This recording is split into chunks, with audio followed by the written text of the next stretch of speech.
Sunday வீட்ல rest எடுக்கலாம்னா போய் சிக்கன வாங்கிட்டு வா அப்படின்ட்டாங்க. சரி வாங்கிட்டு வந்துட்டேன். அதுக்கப்புறம் என்ன குக்கிங்கும் நம்ம தானே பண்ணணும். ஒரு சிம்பிளான சிக்கன் கிரேவி பார்க்கலாமா? ஸோ ஒரு பேன்ல பார்த்தீங்கன்னா எண்ணெய் சேர்த்துக்கிட்டேங்க. எண்ணெயில பார்த்தீங்கன்னா இஞ்சி பூண்டு விழுது சேர்த்துக்கிட்டு அதோட கொஞ்சம் கசூரி மேத்தி நம்ம சேர்த்துக்கலாம். அது கூடவே பார்த்தீங்கன்னா மஞ்சள், உப்பு சேர்த்துட்டு நல்லா மிக்ஸ் பண்ணிக்கலாங்க. ஸோ இதுல இருந்து தண்ணி விட ஆரம்பிச்சிரும். இந்த டைம்ல பார்த்தீங்கன்னா மிளகாத்தூள் சேர்த்துக்க போறோம்.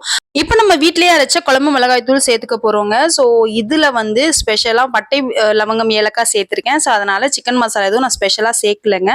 நீங்க இல்லைன்னா சிக்கன் மசாலா சேர்த்துக்கலாம். அது கூடவே பார்த்தீங்கன்னா ஆனியன், தக்காளிங்க. தக்காளி ஆப்ஷனல் தான். தயிர் போட்டீங்கன்னா தக்காளியை வந்து குறைச்சிக்கலாம். நான் லைட்டா ஒரே ஒரு தக்காளி மட்டும் சேர்த்திருக்கேன். அதை வந்து நல்லா மிக்ஸ் பண்ணிக்கலாங்க.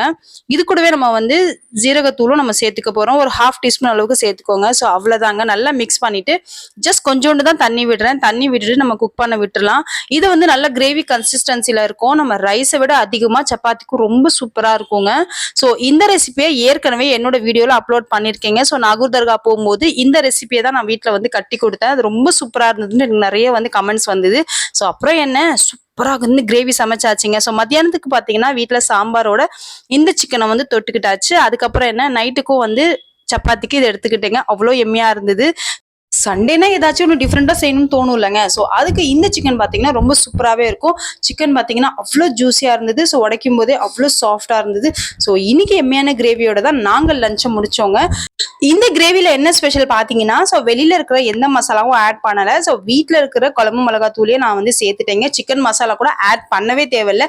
ஏன்னு பார்த்தீங்கன்னா இந்த குழம்பு மிளகாத்தூளே பார்த்தீங்கன்னா நான் பட்டை லவங்கம் ஏலக்காய் சேர்த்து தான் அரைச்சிருக்கேன். ஸோ சிக்கன் மட்டன் எல்லாத்துக்குமே ரொம்ப சூப்பராக இருக்கும். அந்த ரெசிபியை பார்த்தீங்கன்னா லாஸ்ட் வீடியோவில் அப்லோட் பண்ணியிருக்கேங்க. ஸோ மெஷர்மெண்ட்டோட மசாலா அரைக்கிறது எவ்வளோன்றது நான் உங்களுக்கு லாஸ்ட் வீடியோவில் அப்லோட் பண்ணியிருக்கேன். ஸோ யூஸ்ஃபுல்லாக இருக்கும்னு நினச்சிங்கன்னா மறக்காம என்னோட சேனலை போய் விசிட் பண்ணி பாருங்க. அவ்வளவுதாங்க. ஸோ இன்னைக்கு சண்டே ரொம்ப டிஃப்ரெண்டாவே ரொம்ப டேஸ்டியாவே முடிஞ்சது. ஸோ இதே மாதிரி சூப்பரான vlogல பார்க்கலாமா? ஸோ அது வரைக்கும் பாய்.